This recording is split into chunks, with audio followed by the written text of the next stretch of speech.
product every 2 to 3 years. So that is what we're looking at. You also spend quite a lot on advertising, right? I think 35 crores this year is going to be your... Yeah, we roughly spent about 4 to 5% of our revenues on advertisement spent. So currently, in the current year, we will spend close to about 35 crores on advertisements. You had a little bit of bad luck on tying up with the Kochi Tuskers, which has now been dissolved. It was a good strategy at the time. I wouldn't say it was bad luck. No, it was good. Yeah, I'll supplement that. I mean, like, see, we decided it was a very last minute thing to decide to tie up with the team. It was really there was a very strong decision from my dad that we should in fact tie up with the team. There was a sentimental value being Cochin, and there was also the fact that it's a new team and underdogs.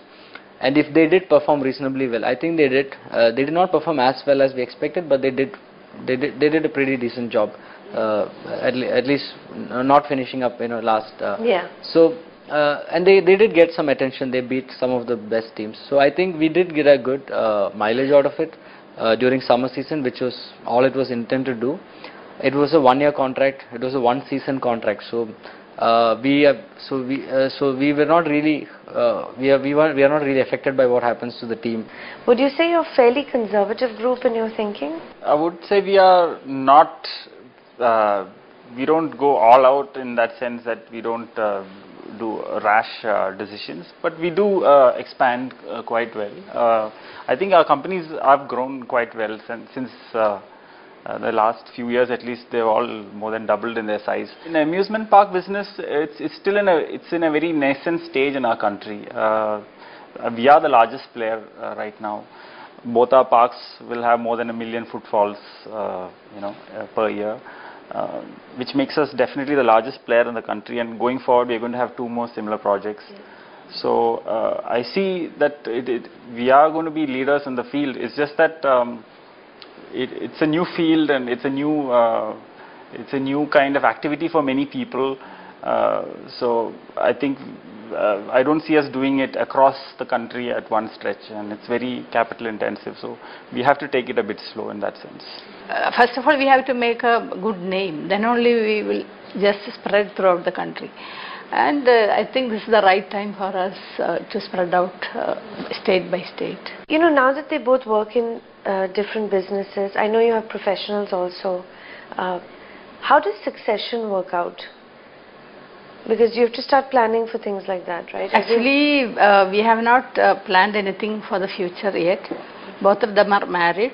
He has his wife. Luckily, I got 2 very smart and educated and efficient 2 girls. I don't have daughters, but now they are my daughters.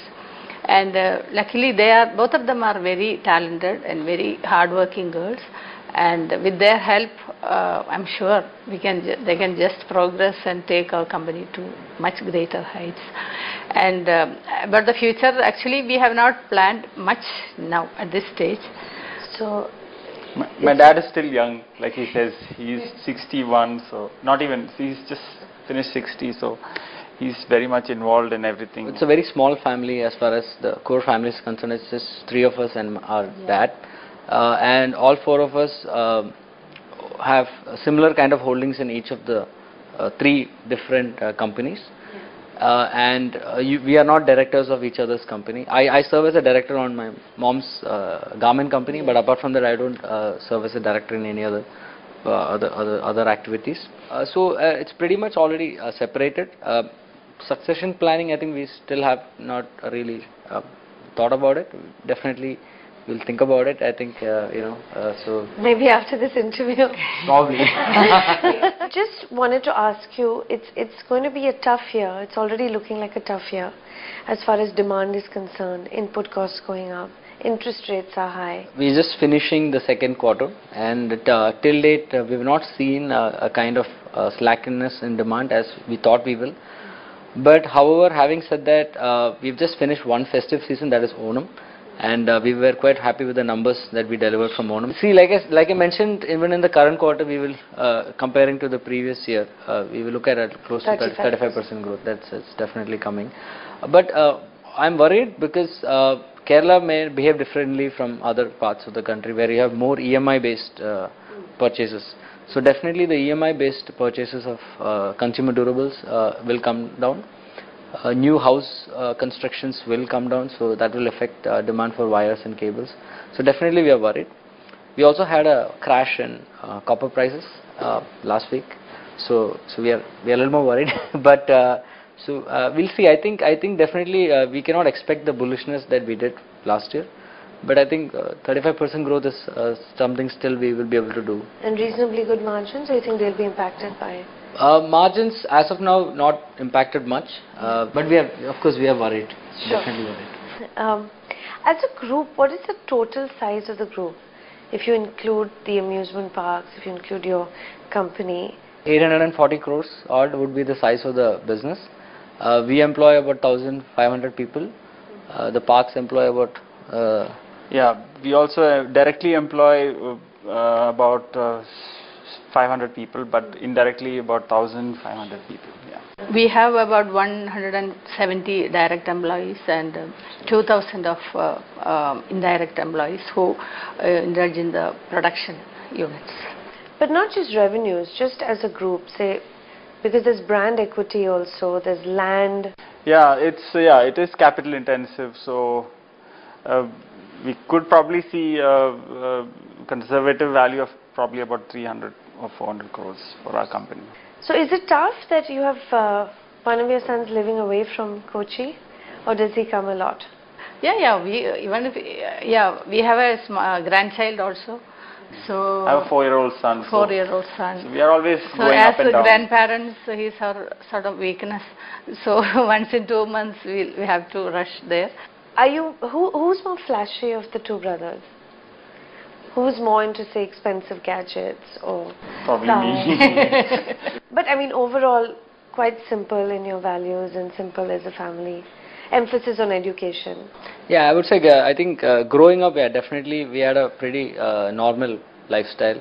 Yeah. Our dad is very Spartan in the way he lives, and he really takes it to the limit in terms of living as simple as possible. Simple living. But I mean, you're both not as Spartan, obviously.